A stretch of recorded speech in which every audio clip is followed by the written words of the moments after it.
Yo, yo, yo, what it do, YouTube, Twitter, Facebook? We are live. We are back. Another episode of the Blue Stable. I am the moderator, Culture Shock, and I couldn't be here alone. I had to bring my guy with me. My guy, Landon. How we doing tonight, Landon? Doing fantastic. Another lovely Thursday. It was 75 degrees where I live at today, so finally some warmer weather hitting, get me in the mood for some outdoor activities. And speaking of, I'm going to be heading out a little further east tomorrow, attending the Kentucky Pro Day. One of our friends, Destin Adams, is going to be there along with a few other guys, Nate Atkins of the Indy Star, Zach Kiefer of the Athletic.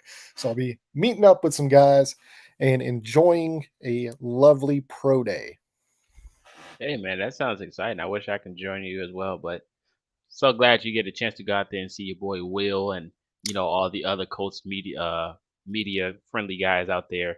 Shout out to Destin as well and Zach Kiefer and those guys. So I know you're gonna have a good time. Also, you guys, if you don't follow him on social media, feel free to do so because he's gonna keep you posted with everything he sees, especially from the quarterback himself, Will Levis, because Landon's a quarterback guy. He's been watching him for a very long time, so I'm pretty sure he's gonna love watching him up in person. I am a quarterback guy. So, yeah, but other than that, more importantly, how are you doing? I'm doing well. I'm hanging in there, just waiting on some news to drop from the Colts and other sources in general. But, I'm hanging in there. I can't wait for the draft. I'm pretty excited for that. And I'm excited to see what the Colts are going to do next because I'm pretty sure, they're unpredictable, especially with the recent signings we're going to talk about. And, so I've been hanging in. I've been doing pretty well. Well, good. Love to hear it. There is some news we talked about pre-show that I'm not really at liberty to get into, but let's just say things are getting interesting in the Colts circle, the bubble of Indianapolis. It's getting a little interesting. So I'm curious to see what comes of this. Obviously, I don't like to play the insider game. That's not my stuff, but I did get dropped a breadcrumb earlier. I'm gonna let somebody else break that, but it's exciting, fun, and yeah, I'm ready to get into this show though. We got a lot of cool stuff. I see mics popping in, so we got a lot of stuff Oh, there you go. to cover on this show today. Mike, you good? I'm good, man. I'm good. Finally had some technical difficulty, but we good. All right. How are we doing tonight? We doing all right, man. We doing all right. It's a little, smooth sailing as of right now, but we feeling good. Just, like Landon said earlier today, let's just get this over with, please. I I, did send I that in a agree. message. I did send that. Yes, let's get this over with. But before we say let's get it over with, let's go ahead and talk about the top news for today. And I'm going to start it off with we mentioned quarterbacks, we mentioned Will Levis, but we can't forget our guy Gardner Minshew.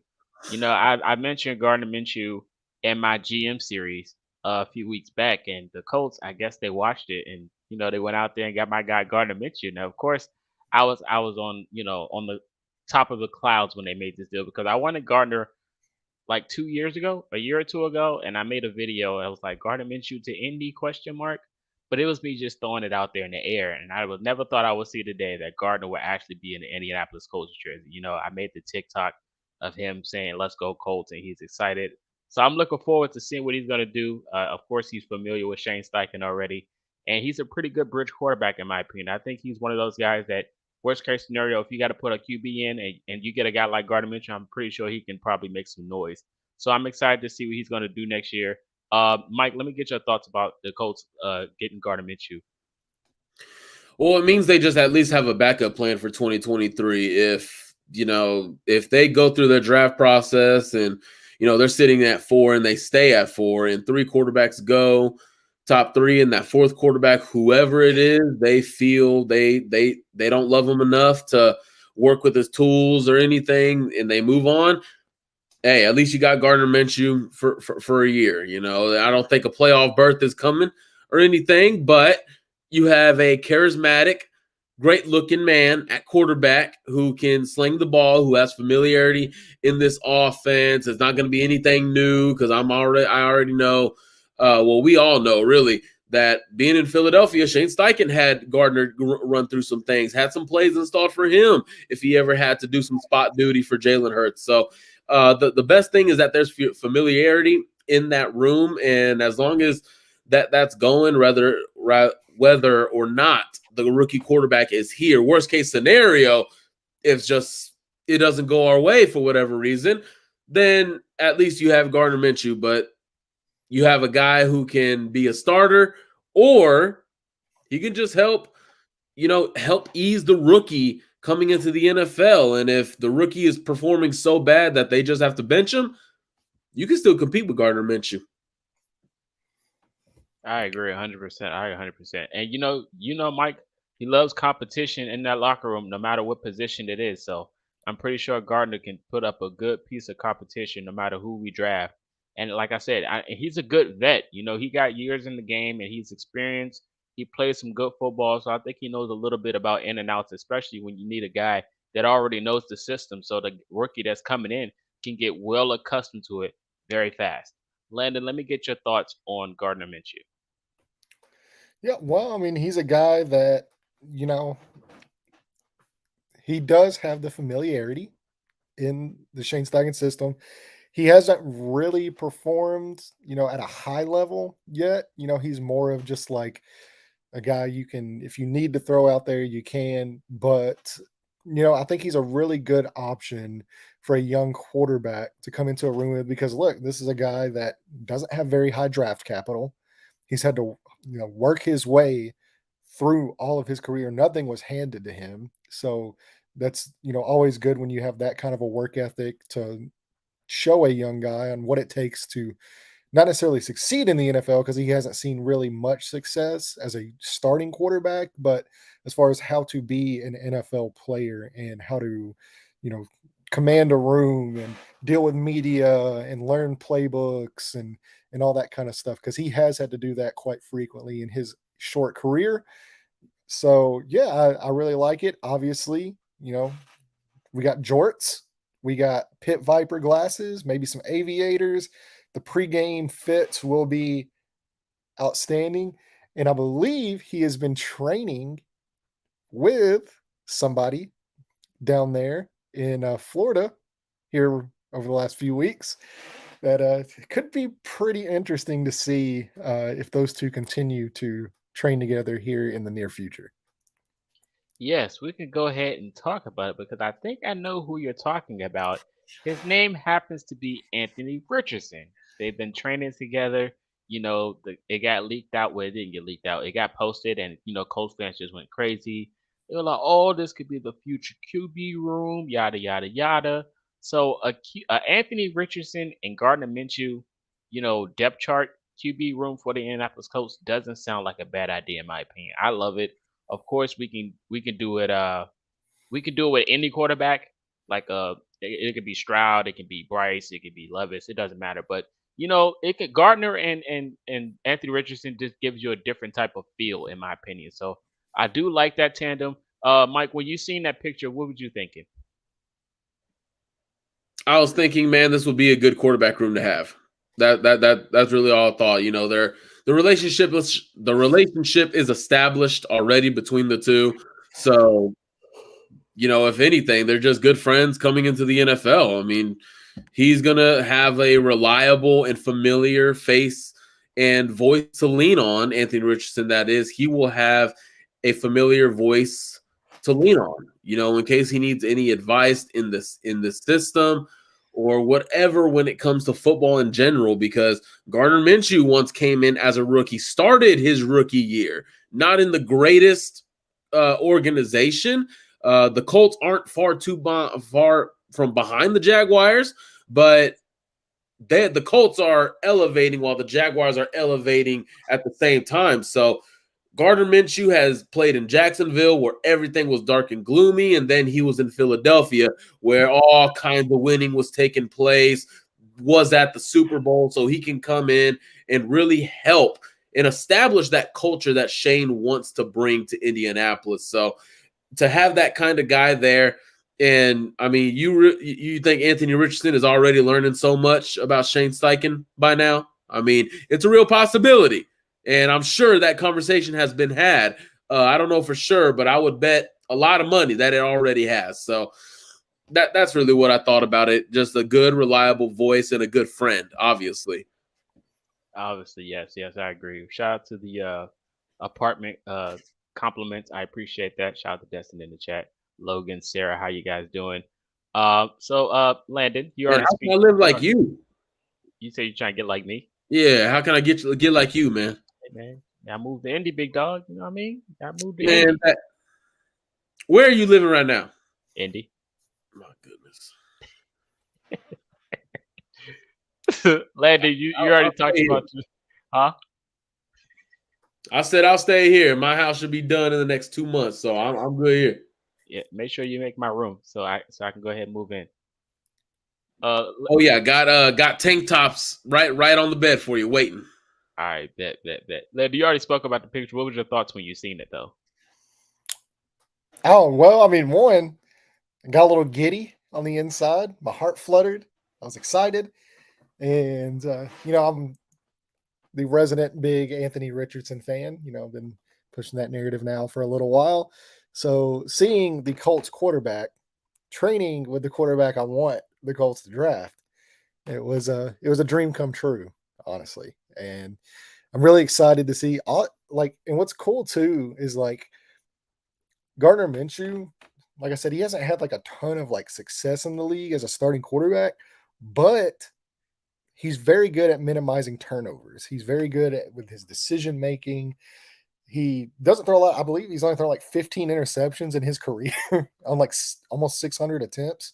So, yeah, I mean, anytime you can get just to soak up that decision making and stuff, and he's been relatively accurate as well as a quarterback. So, yeah, I'm excited to see Anthony Richardson down there training with Colts quarterback one right now. Yeah, it was cool to see for sure. And I'm sure, like Mike said, I'm sure they have spoken on, Shane Steichen and the offense and some of that stuff. I'm sure there's been some seeds planted down there. Absolutely. Justin asks, who would throw a better ball to Mac? That's who we should draft. Mac is Mo Alley Cox, for anyone that didn't know that. He also says, Gardner Minshew playing QB in jean shorts. Anything we watched last year. I agree. I Hey, man, agree. jean short Gardner Minshew is a different breed. It's like LeBron with his mask on. So for sure. But the next signing that we need to talk about is, at the wide receiver room, of course, we lost Paris Campbell to the Giants, but that did not stop the Colts from making the moves. But it's another topic I want to bring up after this. But the Colts went out and got a wide receiver, Isaiah McKenzie from the Buffalo Bills. And Colts fans should be very familiar with this guy because of the last meetings that we played. We got a chance to see a little bit of him. But he is, he's a flashy. He could be a gadget guy. He could be good on special teams as well. And me being myself, always watching the Buffalo Bills. I've been watching the Bills for a few years, and they've been an experiment. And I've been enjoying the process of how they've started to what they've become now. With the whole Josh Allen experience and just building a team around him. Yeah, just It's been a true beauty. taking a quarterback that wasn't really that great in college, but had all the physical tools and just needed more reps and experience, and then taking a shot at drafting him and getting ridiculed constantly and stuff like that, and then having it work out and him become an MVP quarterback. I think that was I see what is you're a doing very there. very cool process to watch. And the fan base didn't ridicule him for not having a good game against Boise State. So they embraced the fan base did absolutely ridicule the pick. They ridiculed the pick. They hated Josh Allen when he was drafted.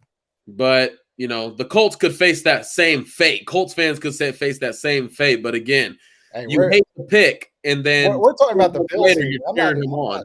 I'm not talking about the Colts. I'm just talking about the Bills. No, I'm saying there's going to be a connect. There's a possibility. There's a connection there. Yeah, potentially it's a connection, but again, like I said, I've been watching. We're not going to go down that road. We have all of April. We're still in March, so yeah, we got a long ways to go. So we ain't even gonna think about that right now. But back to the McKenzie signing. Like I said, I've been watching the Bills for a while. They're one of my favorite teams to watch if I'm not watching the Colts because they're just an exciting football team, and they have really good off seasons as well. So I got to give a credit to them for that type of process. And Isaiah McKenzie coming to the Colts was just, it's a good feeling because you know what he can bring and you know what he can do. He is talented. He is a speed receiver. After losing one and gaining one, I feel like we are not really losing anything at all.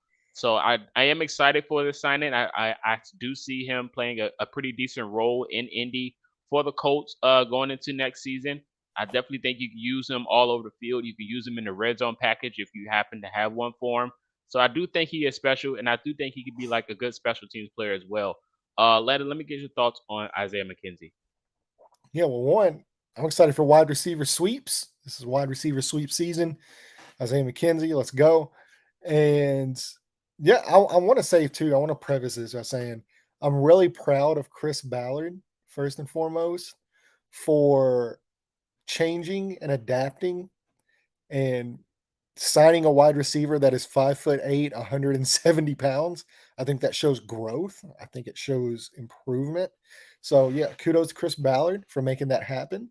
Um, but as far as Isaiah McKenzie goes, he's a guy that very limited reps, over there in Buffalo. They haven't really used him to his full extent yet. Now, is that due to that's tough.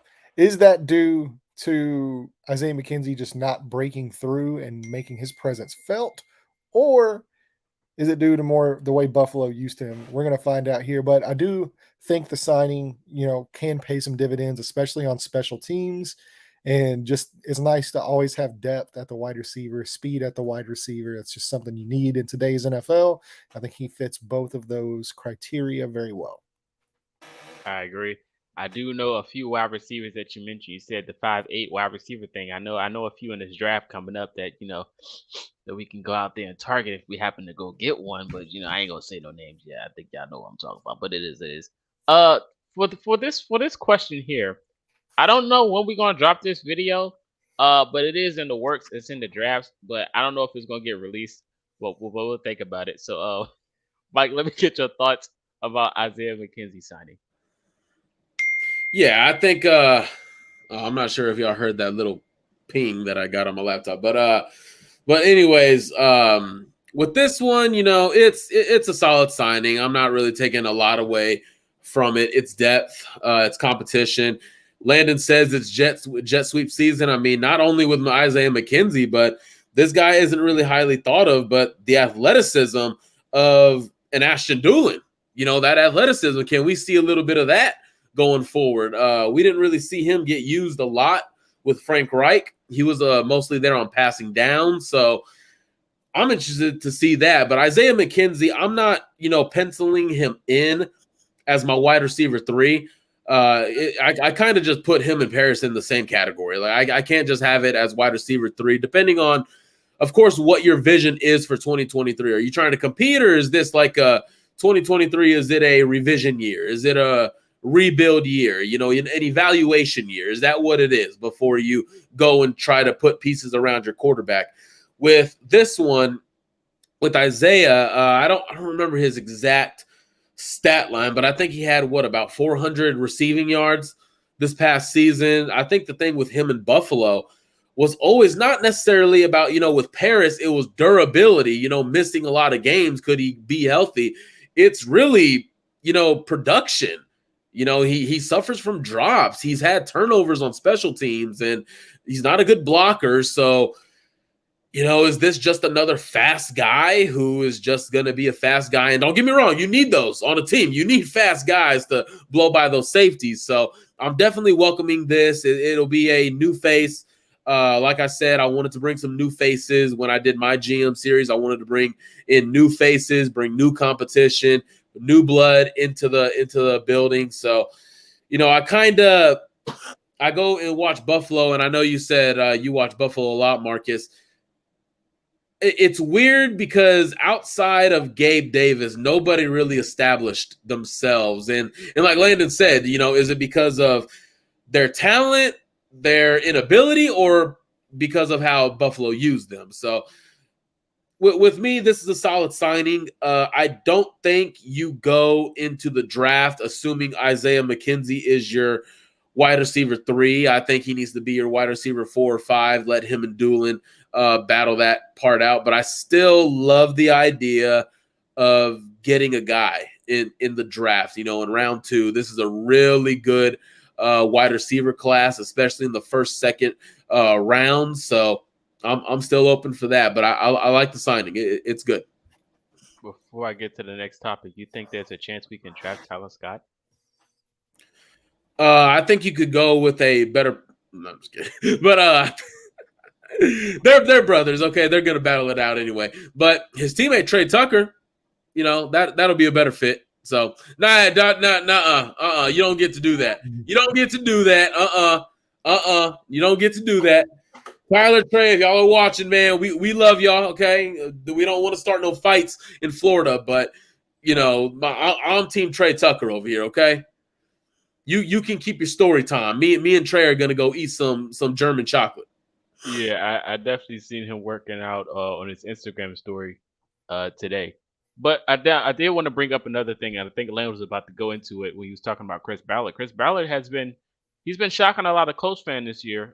He's been making some free agents moves, and of course, a lot of Colts fans call him bargain Ballard, this and that. But he's been going out of the norm this year, so we got to give him a little bit of credit for actually going out there and acquiring some type of talent out of free agency because he's been on his hands for the last 2 years, I would say, for when it comes to getting some players. But this year, I think he's been a little bit more aggressive and going out of the loop. So I definitely want to give him his credit for going out there and acquiring some talents. Landon, how do you feel about Ballard's approach to this offseason so far? Yeah, well, to me, it's honestly not really much different than years past. Like, I don't really think it's anything that is groundbreaking. Like, I mean, he's signed like some depth at, offensive line, or not offensive line, but like the defensive line, the, the signing a wide receiver there, obviously the big signing for kicker. Like, it's so funny to me, like, the first time that he actually ends up signing, like, oh, this is one of the best players in the league at his position, and it's a kicker. Like, I think like that's hilarious to me. Like, I love the troll job there, but it does help the team out immensely. Like, there's been a position of need for years now, and so very rarely do you have somebody that has performed at the level that Gay has performed at over the last few years hit the market. And to secure that, I think that's a big signing as well. So, I mean, yeah, he kind of dipped in a little bit earlier than he normally does, but he wasn't out there handing out, these massive monster contracts. I think it was very measured approach on getting some depth at some key positions. I mean, I will say I'll come in on that question when it comes to Samson Ebukam. From what I've heard and what I've been told, Samson Ebukam was on his way to Houston. He was close to becoming a Houston Texan. That relationship, with D'Amico Ryans, 2 years in San Francisco, the familiarity is all there. And then Chris Ballard butts in and gives him more guaranteed money. So that's just like, and Chris Ballard's not dumb. He knows what teams are talking to players, and he knows the idea because of talking with the agent. So the agent's not going to keep things secret. They're going to throw out the other team's deal to get them to go higher. So the fact that he did that, especially to a division rival, especially to a division rival who his DC of 2 years is now the head coach in Houston, to get that aggressive, I love it. I love it. I don't know if it's pettiness or Ballard just saying, no, I need this player. I would rather have him back than re-sign Yannick Ngakoue. So I love that attitude. I love it. I love it. Now, what has he done since then? Been sitting on his hands, but corner is still a big need. I know Kenny Moore is looking more and more likely to stay put. I still consider it a big need. You got the offensive line. You got, some. What are you going to do? A safety? I mean, you got to figure some things out. Swing tackle, wide receiver help, blocking tight end. I mean, do you even consider Mo Cox the blocking tight end after last year? We'll see. Yes, we definitely will see. A few questions in the chat. Wyatt. Hello, Wyatt. He says, I saw a rumor earlier today that the Colts are interested in Jarvis Landry. What are your thoughts? Landy, you can go ahead and answer this one first. Yeah, I mean, I haven't heard anything on it. I don't know if that's true or not, but I mean, I don't really know if he fits what you would be looking for. He's not a guy he's much more of like a possession guy, move the chains guy. Like, and we already have that in the tight end room and in Michael Pittman Jr. Like, Jarvis Landry's not a guy that's going to take you, over the top and take you deep, which I really think is what Shane Steichen values among his players. You saw all the shot plays they took last year in Philadelphia. And I think he doesn't necessarily fit, but if he was to be signed, I wouldn't hate it just because it's another veteran player that has performed at a high level before. He's able to continue to help these young wide receivers grow, like Alec Pierce, and I imagine they draft somebody as well. So, yeah, I mean, I wouldn't hate it at all, but I just don't really think it fits with what this team needs. Yeah, especially when you look at what we have, like what Jarvis Landry has, you can kind of get that out of the guys. Like you mentioned, Michael Pittman Jr. and you said move the chains. I would even say Alec Pierce can move the chains. We've seen the chances when he gets the ball, he goes out there and get Oh it, yeah, no yeah. question. So, I mean, Jarvis Landry, I would love it because I'm an LSU guy, but I mean, it is what it is. At the end of the day, I'm kind of content with what we got. Mike, what's your thoughts on that? Yeah, for me, I mean, last year there was a lot of smoke between the Colts and Jarvis Landry. There was a lot of flirting there, a lot of legitimate smoke. But during that time, the Colts didn't have a quarterback yet. Carson Wentz was on his way out. You were still wanting to see what the market for quarterback was going to look like, and you hadn't gotten Matt Ryan yet. Sorry, excuse me. But the thought there was that you're still trying to compete. So Landon says that, Jarvis may not be the type of player they're looking for. And I support that and I agree with that, but I'm also going to flip it. The Colts are probably not the organization that he's looking for, with the state that they're in. Jarvis needs to go out and compete. He needs to go out and try and get a championship, get with the quarterback and get with an experienced room with some established 1, 2s, and 3s in the room, and go chase a ring. So, as far as that goes, I'm not as plugged in as many other great reporters on Twitter, especially in the Colts in the Colts world. I'm not as plugged in as they are, but to my knowledge, Jarvis and the Colts have had zero communication. Yeah, plus, I mean, like Jarvis Landry, I think he's going to be 31 this Yeah. season. So I think with the moves that you've seen here recently, it really trends on them going younger at Yeah. multiple positions and kind of embracing where they are right now. So I think Jarvis Landry would be more of a move like, hey, we have our quarterback. We need another steady possession receiver that can put us over the top. And I just don't see the Colts doing that type of move right Yeah. now. Like if Dallas wanted to go stupid and add Jarvis Landry to that room with CeeDee Lamb and Brandon Cooks and Michael Gallup, that's the kind of move. That's the kind of team, who's trying to buy in. They got the money now. They released Zeke, got more money. So, that's the type of team that Jarvis could be looking for. A guy with an established quarterback. You got playmakers on the defense, obviously. A very up-and-coming player in Micah Parsons who has arrived. Still got DeMarcus Lawrence. He's still playing good football. You got Leighton Vander Esch. And you got the two duos on the outside, Trevon Diggs and Stephon Gilmore. So we don't care about the Cowboys on this podcast. Hey, I'm just saying why Jarvis would choose Dallas and not the Colts. But yeah, that's just when it comes to that. We don't have to make this a Jarvis Landry whole segment, but I agree. Next question is wide receiver over corner in round 2. Landon, up to you. I mean, once you get the quarterback, I think it really is going to be, those are two positions of need, but I think the corner is obviously like the biggest need. And this is such a it's such a deep class. You're going to have a lot of guys on day 2 and even like in the 3rd round, which I know the Colts, they don't have a 3rd round pick, but, could there possibly be a trade down from where they're picking to get more draft capital, because this is a very deep corner class. So I could see them, trading out of the spot that they are in. And it really just becomes more of a game of, both these are positions of need. Who's the highest player on our board? And do we think we can get him at this pick as opposed to at, 35, wherever they're picking at 35. And I mean, really, like the wide receivers in this class, like I just don't see that person at like the top of the second round that is going to like put you over the top in this class. Like it's not like years past where we saw guys like T. Higgins and Michael Pittman and those guys go at the top of the second round. Like if those guys were in this draft class, they would probably be first round picks for sure. So, with that being said, there are some corners in this class that, while I don't have many first round grades on them, they are top 50 players for me. So I think I've got like 12 of my top 50 graded players are cornerbacks in this class.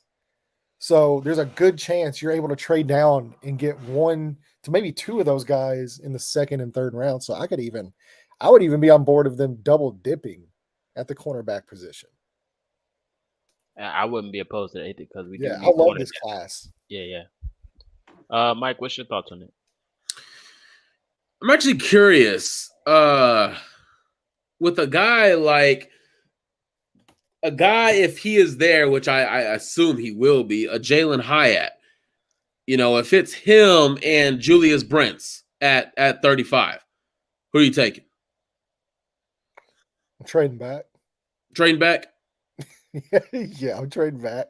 Which is like such a Chris Ballard answer. But it is, I mean, like, that's just how I feel. Like Jalen Hyatt, like, while I like him and he does provide some straight line speed, like there are some things very similar to like how I view like Hendon Hooker, like with the way that offense is. It's like, you're not gonna get that many free releases where you're able, like literally, like most of his routes are him just running straight lines, just running straight by guys. Like you're not going to be allowed to do that at the NFL level. So, I mean, it's going to take time for that, and I just don't know if I'm willing to pay the price of a high second round pick for somebody like that.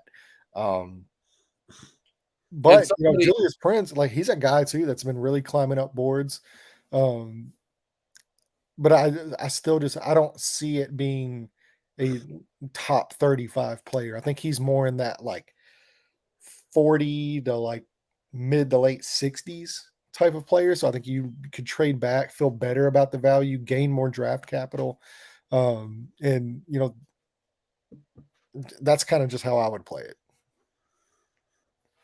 And this is a question that's centered around wide receiver and corner. Like the big wild card here, positional wise, is pass rusher. Like, has somebody fallen to 35? Where you possible. I will say this. I'll say this too. Next year's wide receiver class is much better than this year's. It's going stupid.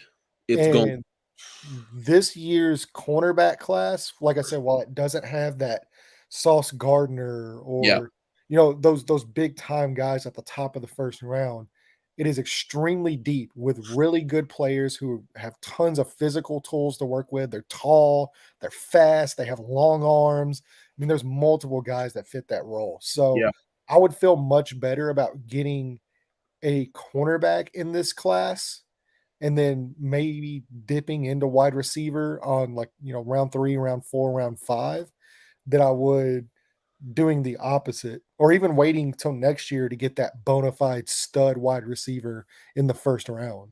That's kind of like how I play it. Maybe, is that a thing? Like what heck of a trio, right? I'm not opposed to that.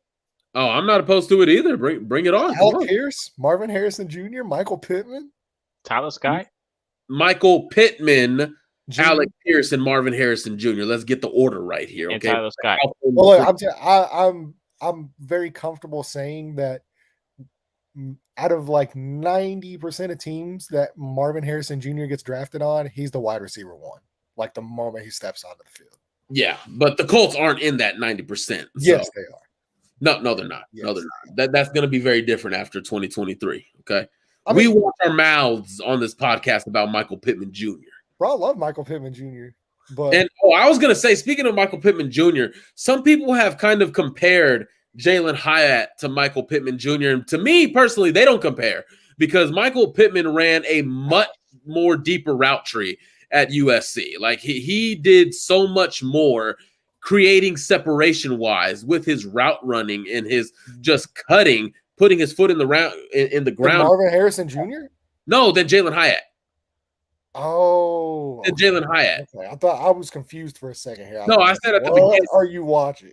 I said at the beginning there's been comparisons of Jalen Hyatt and Michael Jr. Yeah, If I didn't say Jalen Hyatt, I apologize. I should have clarified it. But no. yeah, I'm comparing those two because that's why I brought up the Jalen Hyatt versus Julius Brent's argument because there's people been saying, oh man, he fits the Michael Pittman Jr. mold. But to me, I'm just like their film aren't really identical in any way possible other than just being tall and tatted.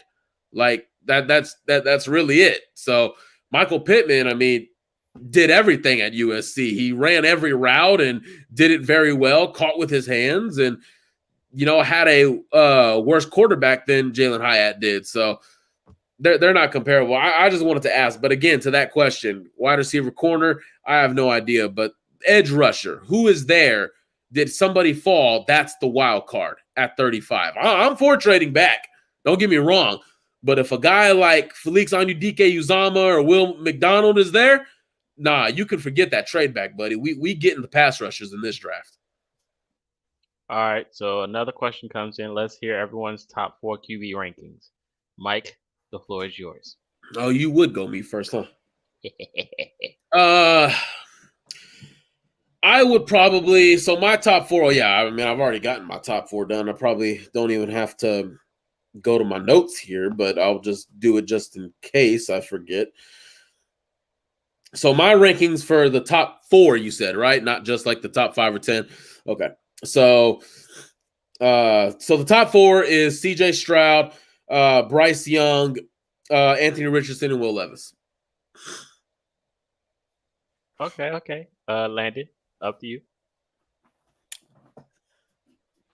Well, look, everybody, like, we've heard me talk quarterbacks so much. I want to hear yours. Like, I want to hear who your top 4 quarterbacks. Mine's is Stroud, of course. I'm gonna go Bryce second.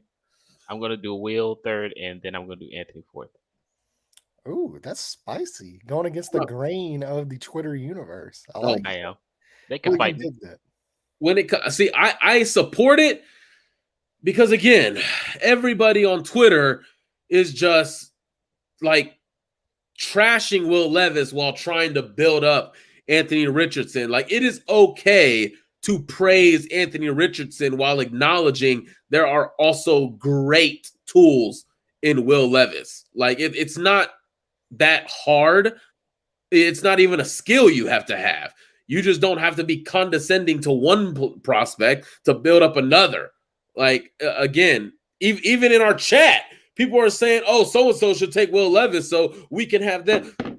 Why can't they take that person and we have Will Levis? Like, can you imagine? I don't think it's likely personally, but can you imagine if Will Levis is the name that is called at number 4? The meltdown on Twitter. I'm here for it, bro. It's going to sound like Porzingis when he got drafted by the Knicks. Bro, yes. I'm here for it because I'm bookmarking every single tweet. And then Will Levis comes back, wins Rookie of the Year, and now everybody is on his train. And I'm going to let him know, hey, no, you don't get to be on his train. Remember you said this? Oh, no. We're not going to gatekeep, Mike. We're not gatekeeping. No, we're gatekeeping this thing. Only because of how far people take it.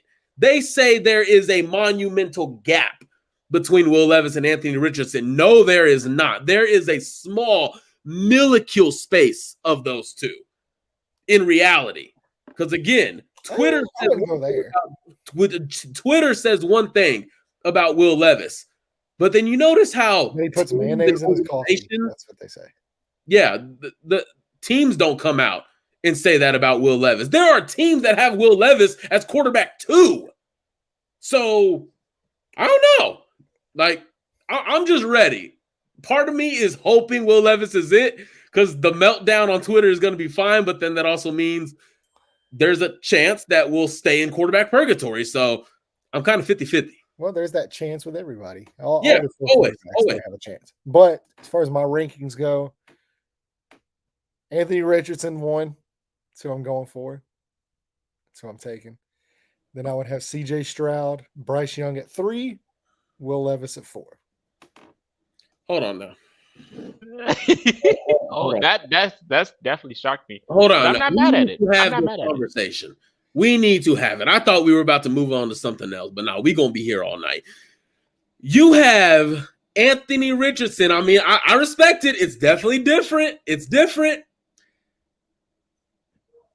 So just as of right now, I take it as half of it is where they are now, and half of it is at their ceiling where they can be. Well, no, none of it's really where they are now. I'm not drafting a quarterback for where they are now. I'm drafting them for where they'll be in 3 years in the future to 10, 15 years, hopefully in the future. If you are making not just quarterbacks, if you're making any draft pick for 2023 reasons, you are not doing your job. You are not doing your job correctly. This draft, and I've been on record saying it a million times, this draft is much more about 2025 than it is about 2023. And to me, and it's okay. So even if we want to go 2023, which I don't know if Richardson starts beginning of the year. I probably wouldn't do that. I would kind of bring him along slowly, let him get a better feel for everything. Maybe, week 10 or the bye week, whenever the bye week is, I would insert him in, after that. But I mean, physical freak, manipulates defenses with his eyes, extremely smart, extremely hardworking, is coachable, loves to work. We saw real-time improvement throughout the season. Huge arm, natural thrower of the football. Like, can somebody explain to me how this guy basically is being labeled as this risky, oh, he's gonna bust. I just don't see a path forward for him to at least not have some success, even if it's just using his legs and the way Justin Fields was last year. I think that's Anthony Richardson at his lowest is what Justin Fields was last season. So I don't see the bust potential and the rawness that everybody else sees, because I'm just able to put things in context, but two, the game film just shows so many smart, I'm talking about pure pocket passing traits that he has as a pure quarterback. And then, yeah, you add in the fact that he's the most athletic testing quarterback in NFL history on top of that. So, I just don't see the path forward that everybody's like, oh, well, he's raw and he's going to be a bust and all he can do is run. It's one, if you're saying that, you're not watching the film. And if you have watched the film and you're still saying that, then you don't know how to watch film. So that's just that's my thing on it. So I don't really understand why it's just such a huge shock to some people that to me, because yeah, you can talk about the ceiling. Yeah, obviously the ceiling's massive, but I don't think there's this floor that's just oh, well, he's got the lowest floor of everybody, but the highest ceiling. I think his floor is extremely high as well. We know in 2023, in today's NFL, that movement with the quarterback position, whether it's quarterback draws, quarterback runs, their ability to create and to scramble, to avoid sacks, playing in a +1 quarterback type of scheme or something where you always have that threat, it opens up so much more as a passer, and it makes the reads easier. It makes the routes easier on your receivers. Everything's a little bit more wide open than it would be if you were just a pure pocket guy. So, and then say those routes aren't available. Can you just go make something happen? Yeah, he can probably better than any other quarterback in this class. So, I mean, that's just like how I feel about it. So, y'all I want mean, I don't think you were wrong about anything you said, especially you're completely justified when people come out and say he's just going to be a bust. I've said he has the highest bust potential, and I stand by that. Yeah, I don't think he But does. when you really think about it, all these guys can be a bust. They all can. They all can. Like, look at Zach Wilson. The Colts fans wanted him, and they everybody praised him. I was never on his train. I didn't see leadership skills. I didn't see anything. And look at where he is now. His whole team wants him gone. And Yeah, then see, that's what I'm saying though with Anthony Richardson though, is like you see that stuff. you don't Like, you hear all about leadership. I Yeah, feel like, like yeah, with a you guy hear like about Zach Wilson, people created the leadership narrative as to where with Anthony Richardson, when you listen to interviews and especially his former coaches at Florida, unprompted, they talk about Anthony Richardson's leadership. yeah, and they said like that was his biggest area of growth is because Yeah. like, he is so reserved and like he's not just this natural like rah like in your face guy, but he's a guy that kind of like wants to lead by example. Yeah, But just it's something that he really progressed on this last lead. year was being able to pull guys, to the side and saying like, hey, like you messed up. This is what I need from you. So like, yeah, like you have that stuff and you have the intelligence, you have the ability, like the pocket awareness, and I mean, just like so many other little things that don't show up in the stat sheet. And so like I don't understand this whole thing of like I just don't see a way that he's not a bust or like he has a low floor or like I guess you can point to accuracy if that's what you really want to go for, and then I can completely dismantle that too. You can work on that. I mean, no one is killing. If you're going to kill Anthony Richardson if he doesn't play well his rookie year, I mean, what are we doing? Like, what are we doing? Are we just going to go ahead and cut him from the team when he has 4 years left on his contract and just say, okay, let's go to the next one? Caleb Williams, let's go get you.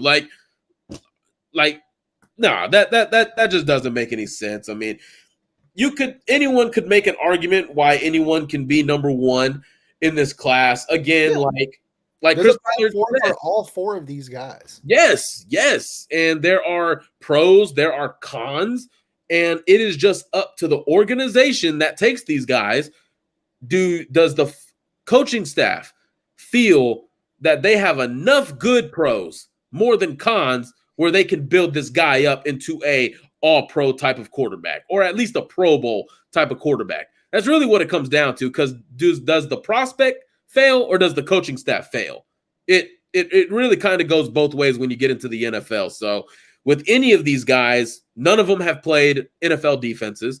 It wouldn't surprise me if Anthony Richardson or any of these guys, for one, had really good rookie years, because, again, DCs don't have film on them. So that's why you always see, okay, what's it like in year 2, year 3?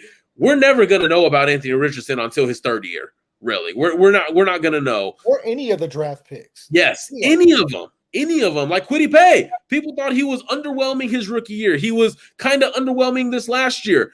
Like Kwity Paye, I think, is going to have a huge year this year, and he played really well this past year. Like, no, he didn't have as much sacks as people wanted, but who gives a crap about sacks when you're consistently rushing the passer, forcing quick throws that lead to incompletions, and defending the run? Like, that's just a guy in his second year showing improvement, getting better. And as a fan base, we shouldn't attack these quarterbacks because they had a bad game against Buffalo or Cincinnati. Like Ballard said, there isn't a Joe, or they believe there is not a Joe Burrow or a Trevor Lawrence in this class.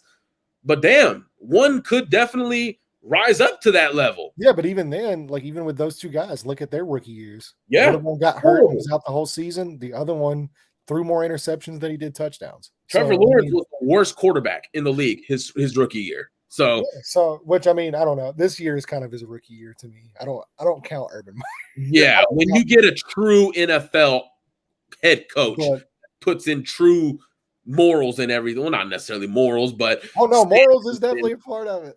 Okay. I didn't want to throw shots because I know some people are Ohio State fans, but yes, morals. There's one thing Urban Meyer does love. It is shots. He's Yes, a fan of yes. bars. Urban Meyer And- loves special team players too. Yes, like this, I agree with you. This was Trevor Lawrence, kind of like with Dio Dangbo. I consider this his rookie year. Same thing goes for Trevor Lawrence. So you get a real head coach, real winning experience, real quarterback development experience, and it works out for you. So in this class, hey man, if you got Anthony Richardson 1, there's a case for it. If you got Will Levis 1, as much as Colts fans don't want to hear it, there's a case for it. There's Absolutely. a case. Like, that's why I keep saying I would be happy with any of these 4. And then you go on Twitter. Oh, my God. Look, put up Wyatt's post right down there. Put that up. Oh, my gosh. Let's see this. Exactly. It says AR with JT and young receivers could be a cause for defensive coordinators to have. That's terrifying. Now, I have a PTSD when it comes to athletic quarterbacks, because we all know why, right? I love the fact I don't know why. I'm curious. Wait, you don't want Lamar Jackson? No, Andrew Luck. Because he wouldn't slide. He would always go head first, put the shoulder down, never go down. And sometimes it cost him. And obviously the other half was because Ryan Griggs didn't know how to build an offensive line. And he inherited Anthony Costanzo. So with Anthony Richardson, I love the fact that he's going to come in and use his legs. But as long as he can do it smartly. Here's the Lamar thing, Jackson, he'll take hits. Guys will take hits. And yes, that looks good when you're 22, 23, 24. But look at Cam Newton. He's 32 years old. He was the MVP of this league, and he tested well. He tested great. He was a monumental man.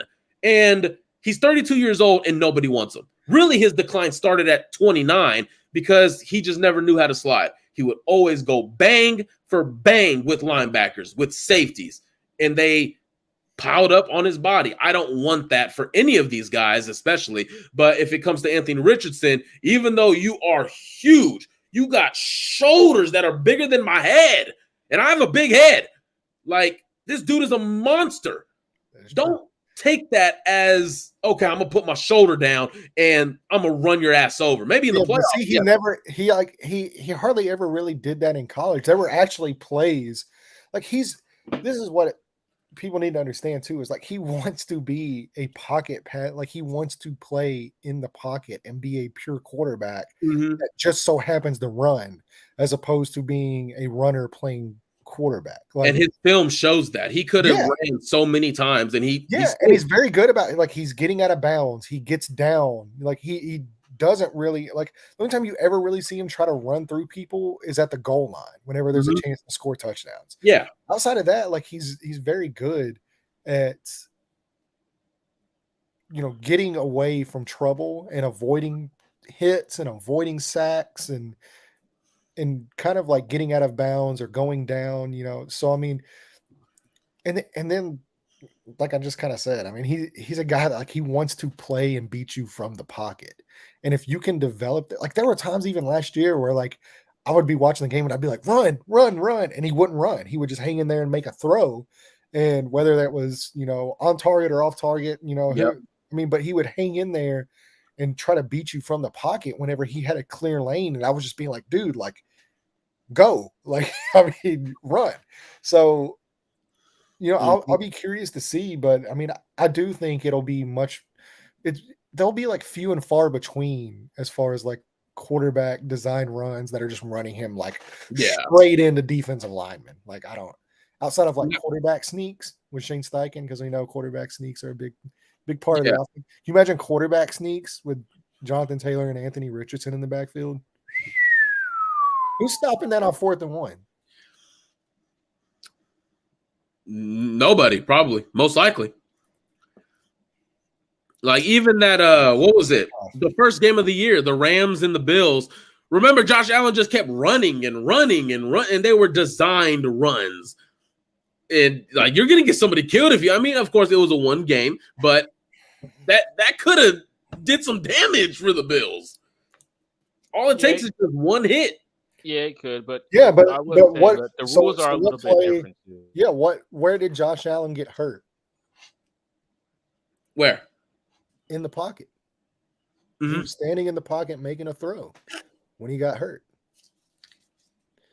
So I mean, it could happen to any quarterback on any Yep. play, but I would much rather have a defense that's, like I said, that they're just absolutely terrified of that ability. And then once, like, I mean, it just opens up so much more of your offense and what you're able to do, and especially in the red zone packages. Like, I mean, it's just so dangerous. And to me, like having that threat, and I'm not drafting Anthony Richardson for 2023. I'm not. I'm not doing his evaluation for 2023. I'm looking at 2025 Yep. and what he can And look beyond. like then. Yep. I would Exactly. say watching the Colts, I think mobility is one thing I would want. So if we would get Anthony Richardson, I would be a fan of it. We have so many standing statues in that pocket of watching Colts football. There's no way a fan will be opposed of drafting anybody that is mobile. Like it's no way. Like I would love to have any of these quarterbacks as a QB because Yeah, and it's Will time. It's Levis, just like time Will for it. Levis is a mobile guy too. Like Right. Yeah. his We've seen it. mobility We is watched the so film. yeah, his mobility is so slept on because of last The year dude whenever got wheels. he was injured. Yeah. Like, I mean, go back and look at 2021 whenever he didn't have a foot injury. And I mean, the dude was literally hurdling defender. Like Yeah. he's very athletic. So I'm actually like, I'm really hoping tomorrow he actually tests, as opposed, I Yeah. know CJ Stroud didn't run. I don't know if it's because, he's scared of competition or anything. Oh, Bryce Young didn't weigh in today, for obvious reasons. I don't know. It's because, he's scared, but I'm I curious to think that was see. more. I think that was more his agents. Their agents. I'm just Like, messing. I right. don't like, please. Yeah, I know how somebody are. Like, somebody's gonna clip that and be like, when Oliver says CJ scared of competition. Can you imagine if CJ Stroud gets So drafted and then the Blue State was gonna push that thing like, hey, this is what this guy said. Yeah. Wow. I just want to say I didn't miss that run. It was the slowest 25 yards I've ever seen in my life. But yeah, I think we all watched it. Matt Ryan was What was it that was Matt- playing? Was it like the Raiders? Chariots of Fire was Right, playing like behind him? he ran That for his man, life, but he wasn't going far. Dude, They just let him run. the way that man was striding, I thought a hamstring was about to tear. Like, golly. And that was Yeah, Benson coming too. right. We all seen it. It was just like, okay, he ain't doing no more. I tell you that much. He said, I always want to keep the defense guessing, and you do that with a quarterback like AR. JT and AR is as scary as it is. I believe Stairway to Heaven was playing. Oh, Stairway to Heaven. That is such.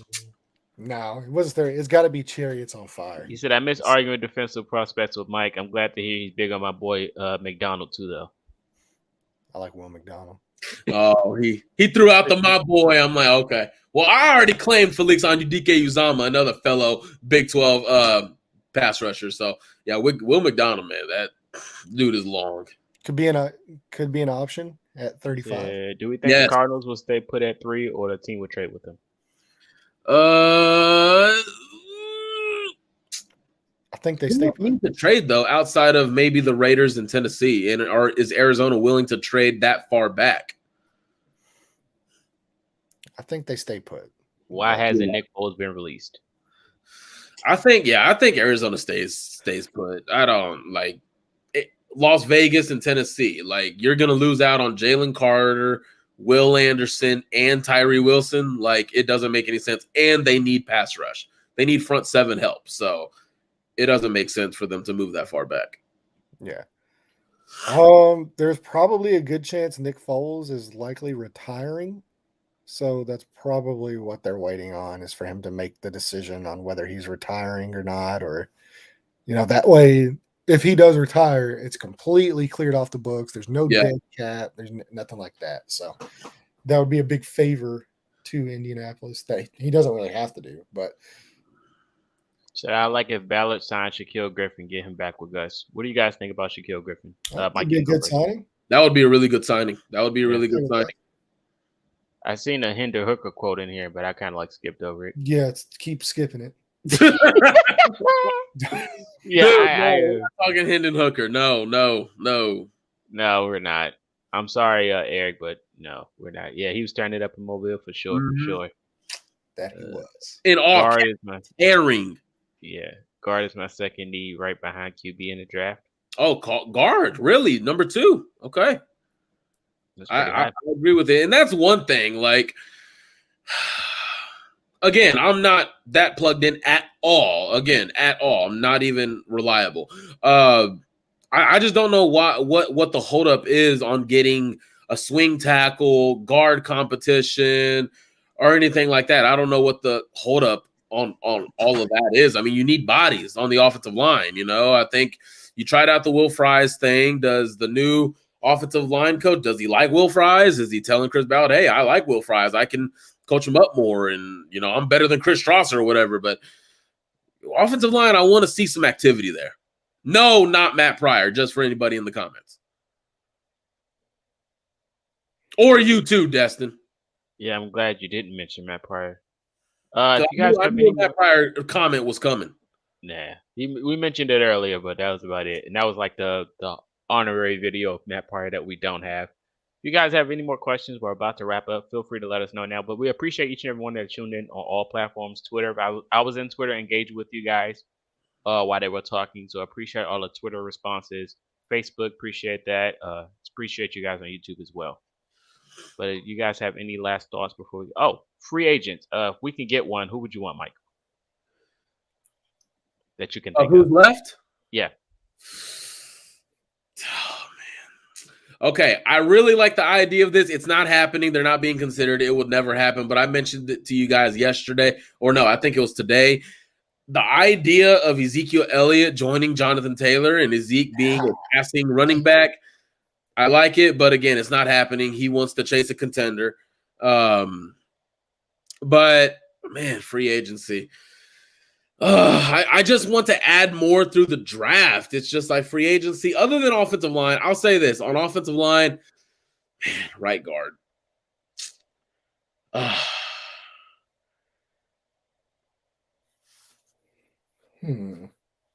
think I would have to go if there's one. I'm going to stick with Isaiah Oliver. I don't think he's signed anywhere. I haven't seen that he's signed anywhere. No? I believe he is signed. He is? Yeah. Hey, have y'all seen DJ Fluker? 49ers. 49er? Oh, dang, that's a good landing spot. Never mind. Shaquille Griffin then. Shaquille Griffin. Y'all seen that DJ Fluker video? How ripped he is now? The former offensive lineman? That dude is massive. He's massive. Dude is huge. Goliath. You said Elijah Wilkinson? Not mad at that. Wyatt says Zeke's done. I think we all can agree to that. Back to Cabo, Zeke. Back to Cabo. Yeah. But yeah, who would you want, Landon, if you can think of a free agent? Oh gosh. That's tough. Yeah, it is. I'm sorry. I just went corner. I'm curious about Miles Jack, honestly. Ooh. I'm curious. As like a Colts fans know about him very well. Yeah, like as long as it stays cover linebacker, just for curiosity purposes. But I mean, that's a linebacker. As far as like positions of need that I would like to see them hit, gosh, well, probably Shaquille Griffin would probably be the guy. I'll take Rock Ya-Sin since nobody said it, so I'll go with that. Yeah, I mean, I like Rock. I just don't think he's coming back. Hey, man, where's the positivity? I was never convinced that he was coming back, man. I was never convinced he was. You know what? Here. What would you sign him to, though? I mean, it doesn't matter. He had a rock solid, no pun intended. He had a rock solid season in Las Vegas. So, I mean, you're not going to sign him to a 1-year deal, are you? What about Dalton? Is like Dalton Reisner? Is he still out there? Like, I think he got signed. That could be an interesting name. No, I think He's still available. He is? He is still available. Another Dalton Risner, the former Kansas State Wildcat. That's interesting. That's another good one. Donovan Smith still out there. Could be an interesting. Really? Yeah. Oh, well, there's your swing guy. Come on, let's get it. Yeah, that could be an Matt interesting. Pryor's still out there. There you go. Man, shut up. Isaac Rochelle still out there. Marcus. That's Mike's favorite guy. Marcus. These fans all remember the arguments myself and Destin had over one Isaac Rochelle, okay? I don't want to hear that name anymore. I don't. I really don't. That No, really brought a sir. tear to my eye. But yeah, no. Let's just, we don't have to keep bringing up Matt Pryor, okay? We don't have to keep bringing up. Let's trying to get the people to forget about that whole 3-month span, or maybe not even 6-month span. So, Bro. just forget about it. Yes. Sign Rochelle and Pryor to lifetime contracts today. I agree. Let's get it done. Let's get it done, Colts fans, so Mike can go bald by the end of the season. Oh, what? The cafeteria? Levante David available? Oh, he is? He's still available, yeah. I like Levante David, even though he's up there with age, but he's still pretty good. Linebacker. We can just draft one. Could Marcus let me guess, Peters you wanna draft reunite the with Chris TCU? Ballard? Chris Ballard likes Marcus Ooh, that's a nice one, but I just don't see it. Wait, who you say? Marcus Peters. Marcus Peters. Oh, yeah. That'd be a crazy locker room with Peters in it, wouldn't it? Phew, God, oh my gosh. God We bless. seen Michael Pittman Jr. fighting last year. God bless I those can just- reporters if they ask him off script, ask him anything off script. That'd be great. That'll be a massacre. That's what it would be. I would enjoy. He is a good football player, though. He is. Like, He is. He's solid. like press related stuff, maybe not, but he's Entertaining. a good football player. Man, who all misses the Richard Sherman days with the media? Bro, He was that something else. I love that man. So freaking intelligent. Yeah, but his game towards the end of his career was just like Ah, man. burnt toast. It was getting tough, man. Yeah, he was burnt toast at the end. It was getting not even butter on the burnt toast. Just burnt. You know how they slandered old boy from Cincinnati? That's how Sherman was. What? Toast. Oh Yeah. my goodness. They No, pretty they much- didn't slander him that bad. Well, I did. It is almost a religion now. When January comes around, everybody slanders Eli Apple. That is almost a religion now. Hate Eli Apple month, like the month of January. They're gonna make it a day.